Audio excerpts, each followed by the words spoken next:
MSNBC just called out Donald Trump's latest dereliction of duty in a brutal segment, and here's the thing, nobody from the White House is responding.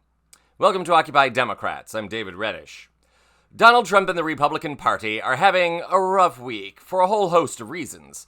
Chief among them, the war in Ukraine rages on with no end in sight, as does Trump's tariff war.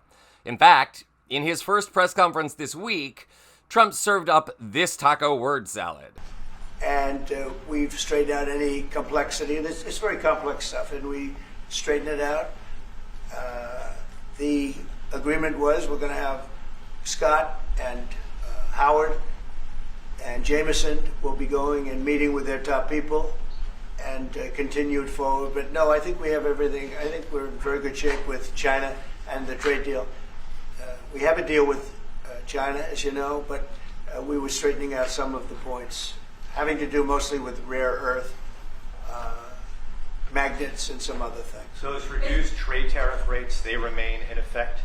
Yeah, we have the deal. I mean, we've had a deal. We announced the deal, and we'll be, I guess you could say, I wouldn't even say finalizing it up, Scott. I would say we have a deal, and we're going to just make sure that everybody understands what the deal is. Okay? Okay, so wait. Are the tariffs on or are they off? Do we have a deal with China? And if so, why is it over rare earth magnets when it's generally rare earth minerals that have been a sticking point? Not that Trump knows the difference, apparently. In the grander context of this story, that is pretty alarming. Stay tuned. Okay, and so normally I'm not this petty, but can we have a look at a screenshot here? Could you put that up, the thing with the hair?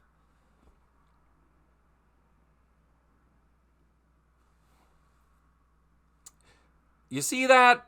Did something take a bite out of his head? What the heck is going on there? I know Trump's not exactly known for his follicular style, but what the heck is that? It looks like someone tried to patch up a hole in his skull, which, if true, would make a certain amount of sense at this point, wouldn't it? But back to the matter at hand. That little exchange, in which Trump seemed even more off than usual, confusing names and giving somewhat contradictory statements, was Trump's first appearance in public all week. That's strange for someone who thrives on nonstop attention and who can never seem to shut up on social media. What's interesting is that we ran a story yesterday about how Trump and the debt ceiling are causing a huge mess, and a number of you, dear viewers, commented that you didn't think Trump was actually writing his own social media posts. Check out that video for more details.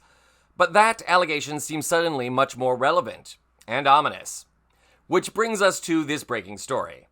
Last night, MSNBC's Jen Psaki ran a segment about all of the Trump administration meltdowns in the first half of the week.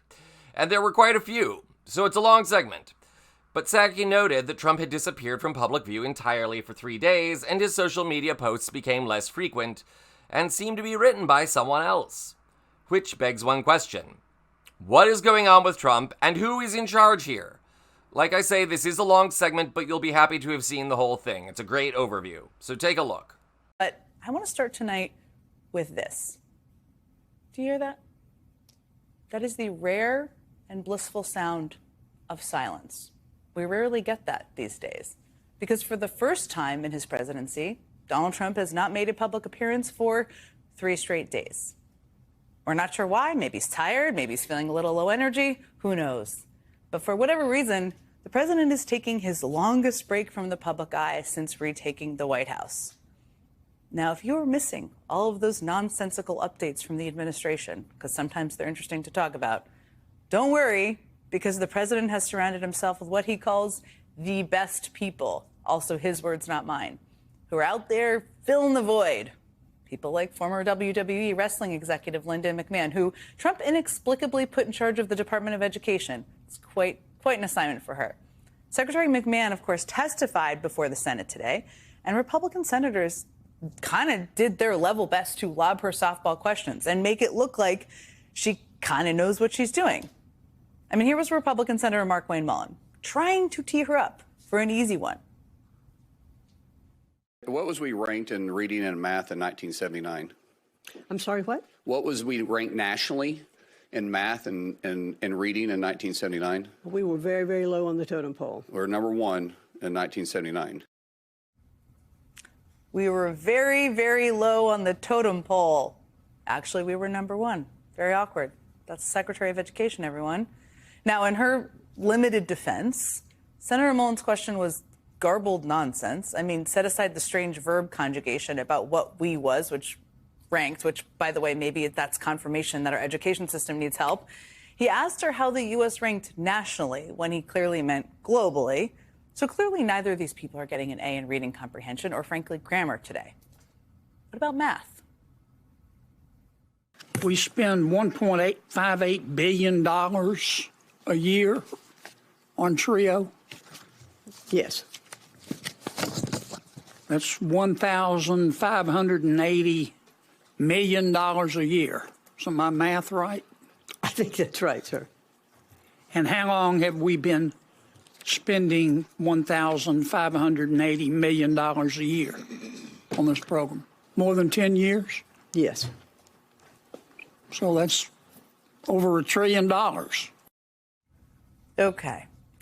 I understand that we was not ranked number one in math recently either, but something there seems off, right? Don't have to be a mathematician.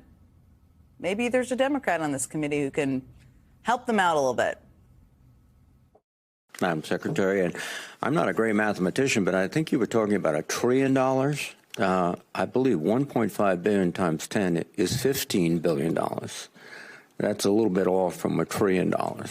But I think the budget cuts $1.2 billion for TRIO. Well, 1.2, that would be $12 billion, not $1 trillion. Okay. Okay. Thank goodness for Senator Jack Reed. Now, Republican senators and Trump's education secretary just spectacularly failed a math and a reading quiz of their own making while they were complaining about America falling behind in math and reading. But unfortunately, Linda McMahon is not the only one of Trump's best people who does not seem up to the job these days.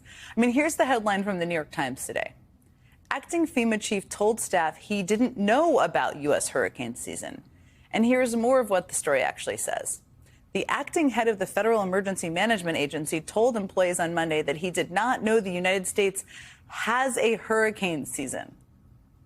Now, the Trump administration has said those comments were meant as a joke, but that was definitely not clear to people in the room. FEMA is now heading into a new hurricane season with a staff that has been absolutely gutted thanks to Trump's cuts.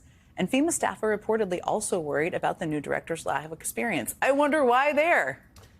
Maybe the new FEMA director should have Googled his job first to see what it entails. After all, that is what Trump's equally unqualified Social Security commissioner actually did and then talked about. I get a phone call and it's about Social Security. And I'm really not, swear I'm not looking for a job. And I'm like, well, what am I going to do? So I'm Googling Social Security, one of my great skills. I'm one of the great Googlers on the East Coast. I'm like, what the heck's the commissioner of Social Security? What the heck's the commissioner of Social Security? Well, sir, that's you. You are the commissioner of Social Security. Now, to be fair, every member of Trump's cabinet seems to be kind of struggling to do their job these days. And honestly, a little Googling might serve some of them well. Could be worse. Googling might help them. I mean, take, for instance, Health and Human Services Secretary Robert F. Kennedy Jr. Last week, we talked about how his much anticipated and much celebrated at the time by MAHA people, MAHA report on American health was riddled with citation errors and at least 7 studies that didn't even exist. Well, Secretary Kennedy and his crack team took a crack at it again. They updated that report to fix those errors, which led to a new headline the next day. Here it is. The MAHA report has been updated with fresh errors. Yes, HHS swapped out the bogus studies in their first report with several new bogus studies. The actual authors of those new studies say HHS is still getting it wrong and is misrepresenting their work. So RFK Jr. has now somehow managed to screw up the same report twice. Okay, so things aren't going great at FEMA or Social Security, HHS, but surely the Department of Homeland Security is running like a swish swatch, right? Well, last week, Homeland Security Secretary Kristi Noem sent out a press release claiming that ICE had arrested a, quote, illegal alien who threatened to assassinate President Donald J. Trump. It included an image of a handwritten letter, a threat letter that you can see on the screen there, that was sent to the president. Nome claimed that letter was sent by an undocumented immigrant in Milwaukee named Raymond Reyes. But it turns out local law enforcement officials did not think Ramon Reyes sent that letter. In fact, they think that Reyes was being set up. This is from a New York Times story that dropped late today. Quote, not long after the announcement, the government story began to look shaky.